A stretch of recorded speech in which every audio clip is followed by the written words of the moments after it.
Hey everyone, it's Chess Guy, and today I'm going to be teaching you how to handle a king and rook versus king endgame, which will always result in a win for the person with the rook.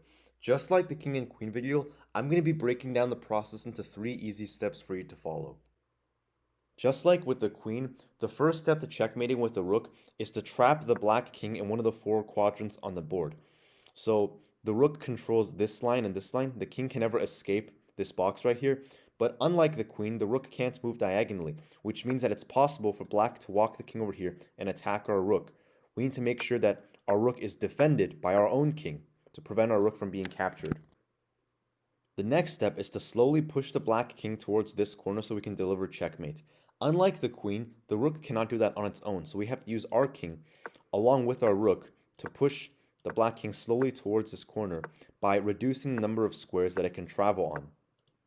So here we can see originally the black king can travel anywhere within these squares right here, but now we've reduced it to only 4 squares that the black king can travel on. And our ultimate goal is to make it so the black king can only ever shuffle between 2 squares. Once we confine the black king to only 2 different squares, our third and final step is to deliver checkmate. We do that by bringing our king to this key square over here. Black would then be forced to go to the corner, at which point we can slide our rook over to deliver checkmate. Now in this position, if it was our turn to move, we can just move the rook back 1 square. Black's only legal move is to go to the corner, and we deliver checkmate all the same.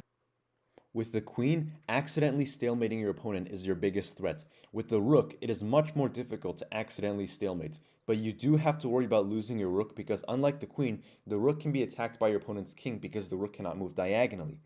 So that's it for this video. If you learned anything, like and subscribe. Watch my video on checkmating with king and queen if you haven't already, and I'll see you in the next video.